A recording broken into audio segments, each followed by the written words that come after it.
ಇವತ್ತು ಮಾಧ್ಯಮ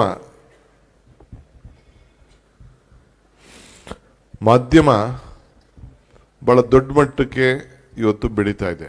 ಕಾಂಪಿಟೇಷನ್ ಜಾಸ್ತಿ ಇದೆ, ರಿಸರ್ಚ್ ಜಾಸ್ತಿ ಮಾಡಬೇಕಾಗಿದೆ. ಪ್ರಿಂಟ್ ಮೀಡಿಯಾಗೆ ಭಾಳ ತೊಂದರೆ ಆಗ್ತಾ ಇದೆ.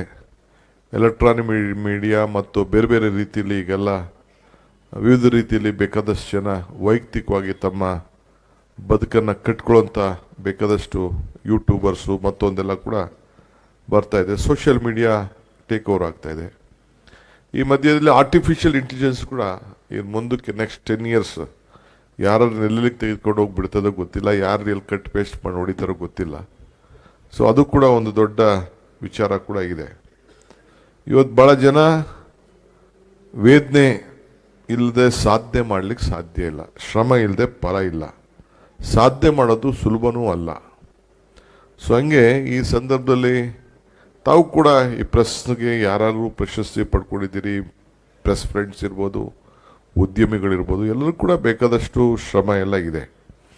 ನಮ್ಮ ರಾಜ್ಯದಲ್ಲಿ ಪ್ರೆಸ್ ಅವ್ರಿಗೆ ಬೇರೆ ರಾಜ್ಯ ಕಂಪೇರ್ ಮಾಡಿದ್ರೆ ತಮಿಳ್ನಾಡು ಇರ್ಬೋದು, ತೆಲಂಗಾಣ ಇರ್ಬೋದು, ಆಂಧ್ರ ಇರ್ಬೋದು, ನಾನಿನ್ನ ದೂರಕ್ಕೆ ಹೋಗ್ತಾ ಇಲ್ಲ. ಬೇರೆ ರಾಜ್ಯಕ್ಕೆ ಕರ್ಕೊಂಡೋಗ್ರೆ ನಿಮ್ಗೆ ಜಾಸ್ತಿ ಫ್ರೀಡಮ್ ಜಾಸ್ತಿ ಇದೆ. ನಾವು ನಮ್ಗಳ ಮೇಲೆ ಏನು ಬರೆದ್ರು ಕೂಡ ನಿಮ್ಗೆ ನಾವು ಸುಮ್ಮನೆ ಬಿಟ್ಬಿಡ್ತೀವಿ. ಯಾವುದೇ ಆಗಲಿ, BJP ಆಗಲಿ, ದಳ ಆಗಲಿ, ಕಾಂಗ್ರೆಸ್ ಆಗಲಿ, ಸುಮ್ಮನೆ. ಅದೇ ನಾನು ನೋಡಿದ್ದೇನೆ, ಬೇರೆ ರಾಜ್ಯದಲ್ಲೆಲ್ಲ ಅಷ್ಟು ಸಲೀಸಾಗೆ ನಿಮ್ಗೆ ಇಷ್ಟು ಫ್ರೀಡಮ್ ಇಲ್ಲ.